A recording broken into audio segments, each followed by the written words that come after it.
Welcome to the Become a Media Maven podcast. I'm your host, Christina Nicholson, former TV reporter and anchor turned owner of a public relations agency. And a lot of things happened in between there.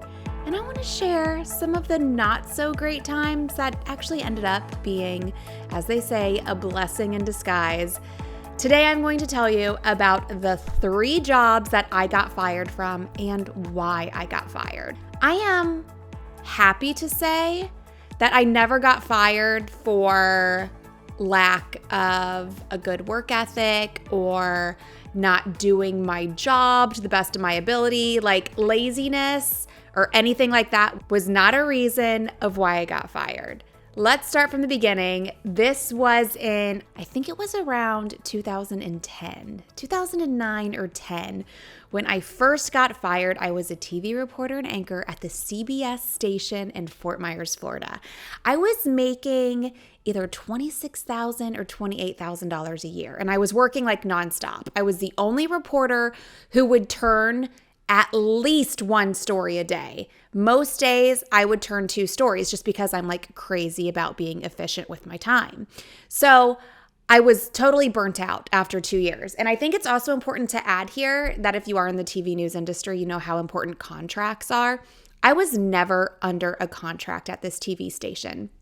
I actually moved to Fort Myers without having a job, and I just begged every news director to hire me. And then finally I got a call, and it was from the assistant news director at this station, and he said, word for word, "Okay, Christina, we give up. We'll hire you, or we'll talk to you." That's what he said. "We give up. We'll talk to you." So I went in and they're like, "Okay, we'll try you out. We're going to keep you off the books and, you'll work full time, like a full-time employee. You'll be W-2, but we're going to keep you off the books and not put you under contract." So I'm like, okay, cool, whatever. I don't care. So I was making, I think, about $28,000 a year doing this job. And I was doing more work than a lot of the other reporters. I remember going into the morning meeting, you pitch stories, and a lot of the stories that I would pitch, they'd be like, "Okay, great, that's a good story." And they would give it to another reporter who never had any stories to pitch. And then I was left without a story. And I was like, "Well, why are you doing that?" And they said, "Oh, well, because he never has any stories to do. And, you've got all these ideas. You'll think of something. You'll come up with something." Like that bothered me. And I remember one time the news director at the time at that station told me I was a victim of my own success. Meaning I was like used and abused because I was successful at coming up with a bunch of story ideas and turning stories quickly. I became a victim because then they gave my stories away to other people, and then I would have to turn multiple stories. So I was working full-time, over full-time for sure. And I was getting a little burnt out on it after about 2 years. So I said, listen, I can't do this anymore. This was around the time when social media was becoming more popular for media organizations. So Twitter just launched, and then Facebook just launched the business page. Like it's not just a person's personal profile, you can actually have a business page. So I was like, let me just help with like social media and the website because nobody's doing that right now. So much more stuff is going towards web. Like, let me just take myself off of air and do this. And crazily enough, even though I was working less hours, I was making more money. So then I got a raise to like $32,000 a year, and I got to take a lunch break every day, which if you know anything about being a TV reporter, taking a lunch break is like a big deal because it rarely happens. So I was excited I got to take a lunch break every day, and I took myself off of air. And then I was like, okay, well, can I do some other things, like some side hustles? I guess this should have been a sign to me that clearly I'm like an entrepreneur because I wanted to side hustle while I was working full time. So they were like, yeah, you can do whatever. You're not on air. There's no conflict of interest. So I started doing different hosting things, and I ended up doing a commercial for a local car dealership where I was, like searching for a car online. And as soon as that commercial aired, they fired me. And they said, "You can't be doing commercials for local businesses when you're on air here. And I said, well, I'm not on air anymore. Remember, like I do the website and I do social media. And you told me it was okay if I do this. And word for word, the news director said, well, I changed my mind. And I was so upset because I was like, okay, you can just do that. You can tell me it's okay to do something. And then when I do it, you just change your mind and fire me. I was very upset. This is the first time I've ever been fired. And I remember just a few months before that, one of the reporters got a DUI. And this reporter would also shoot for himself. So when he got a DUI, he lost his license and he couldn't drive. So then he got a photographer. And I was so bothered by the fact that this guy can break the law and then he basically gets a promotion when he breaks the law because he's given a photographer now. And then I do something that you give me the blessing to do and then you fire me because you, quote, change your mind. I was so mad. Like it definitely was the most upset out of these three stories that I will tell you. And that is why. And that is also why I think, it's just like one example of why I don't like corporate America and the way corporate America works. And don't you worry, I will get into a story about corporate America and the BS about it all in the third firing story that I tell. But that was the first time I got fired. And I went home and I was upset. And my husband at the time wasn't able to work in the country because he is Canadian. We were not married, or I think we were married at this point. We were married at this point, but he didn't have his green card yet. So he still just had a working visa, and that allowed him to play hockey. So I was like, okay, great. Now we both don't have jobs. But it was fine. I eventually ended up getting a job at a much bigger market at the NBC station in Miami, and that job I did not get fired from. That job, I quit to get a job at a PR agency. And at that PR agency, that is where I got fired for the second time. And I like to say this is me getting fired / me quitting. And again, a lot of people, when they leave jobs, they're leaving their boss. They're not leaving their job. This is a perfect example of that. So moving on to firing number 2. This was in 2015. So 5 years later, obviously I spent a few years at the NBC station in Miami. And then I got out of the business. And I was like, listen, all these people pitching the media, they're doing a bad job. I want a more flexible schedule. Let me work at a PR agency. So that is what I did. I got a job at a PR agency and I took a big pay cut to take that job. So to be transparent, I took a $20,000 pay cut, and this is in 2015, okay? So I'm getting paid $40,000 a year to work at this PR agency. The reason I took such a big pay cut was because I wanted flexibility and I needed to pick my kids up from school. At this time, I had a 2-year-old and an infant, no family down here in South Florida. So you need a flexible schedule. At the time, my husband was in the golf business, also a crazy schedule. So again, I did not learn to get things in writing as I should have when I got fired the first time. Instead, I took this guy's word for it when he said, you can make your own hours, you can work from home.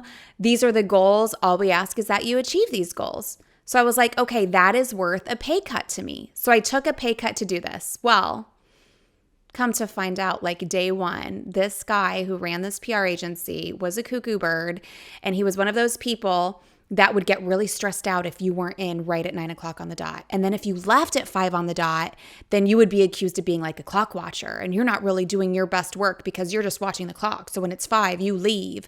Like crazy stuff. Totally not what I was promised when I went in there.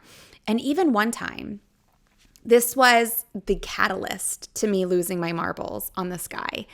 It was the 4th of July. And everything's closed. The building where the PR agency is closed. He's on vacation with his family, but he wants all of us to come into work. But the building's closed. So he contacts security to let us in. We're the only ones in the building, okay? We're all working on the 4th of July, and he calls the office every hour to make sure we're all there. He calls the office wanting, what are you doing? What's so-and-so doing? What's this person doing? Every single hour just to make sure we're there. And I got really upset about this. So I told him that I Googled sociopath, and he had all of the symptoms of a sociopath. Now, it wasn't just this one incident about the working on the 4th of July. There were tons of other things that led to this. Over 6 months, it was just a very unhealthy working environment. It was like toxic. People were miserable. It was actually at this job when I started grinding my teeth at night because I was so stressed. Like, this is the boss who wants you to work 24/7.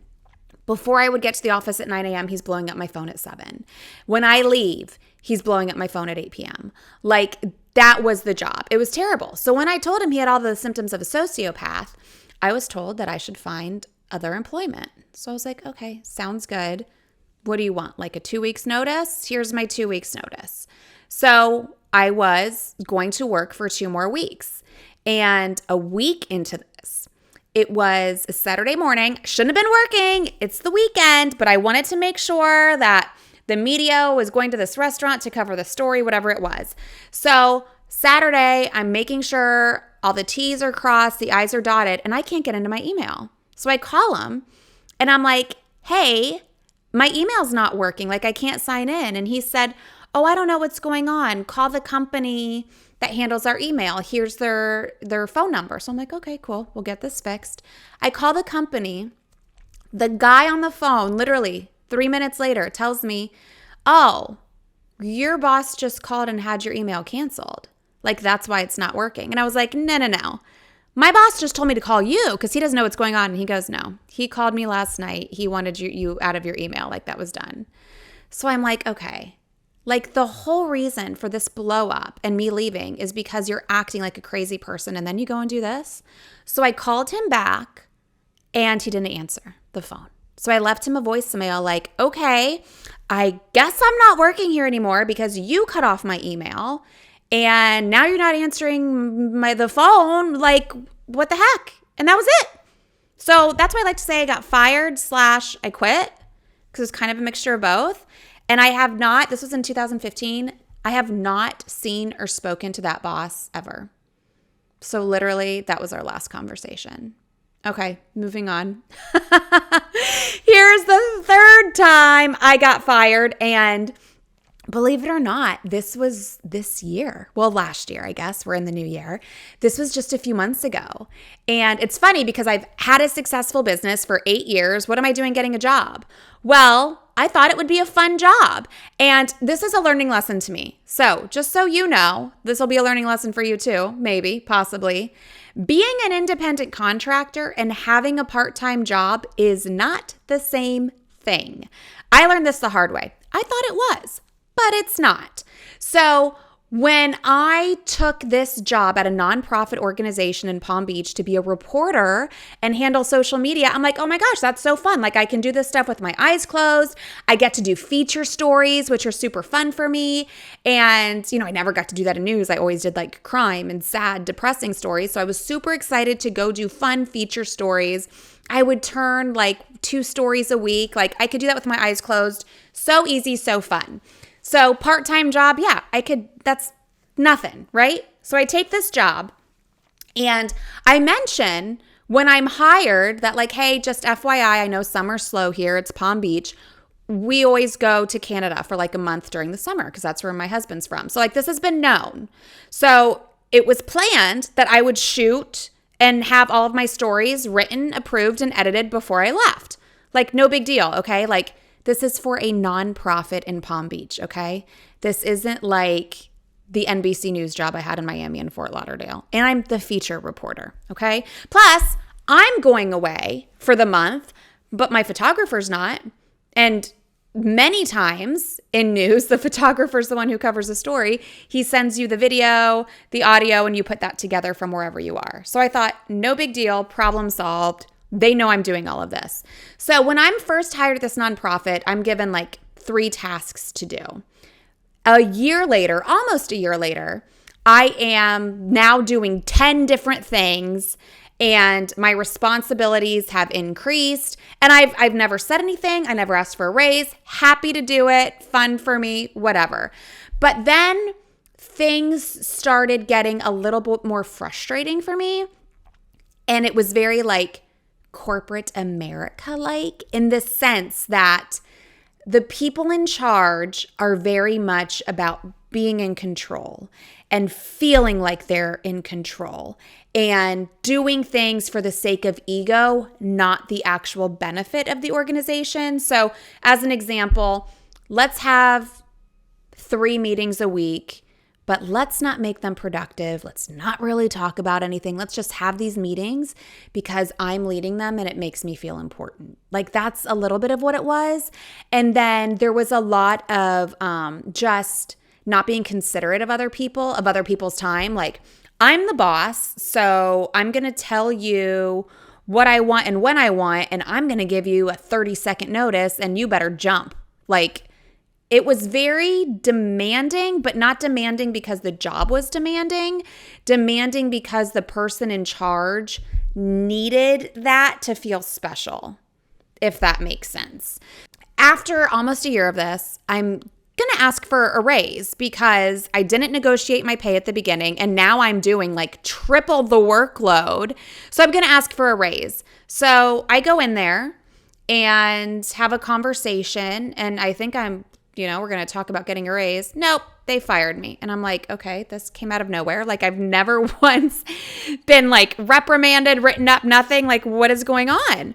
And they said, oh, well, you decided that you were going to go to Canada for a month and leave us high and dry, and we're going to fire you for that. And I was shocked because, one, like, this was a known thing that I go to Canada for a month every summer. Like, I've been doing that for years. This was a known thing.